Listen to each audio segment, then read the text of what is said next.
Let's print a skull decoration for Halloween.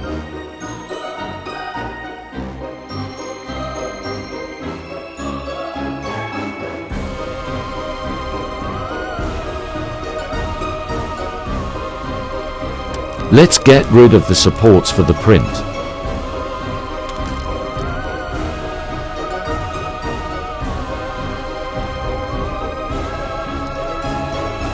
I'm taking a razor blade to trim the last excess plastic. Leave a like and comment the next print you want.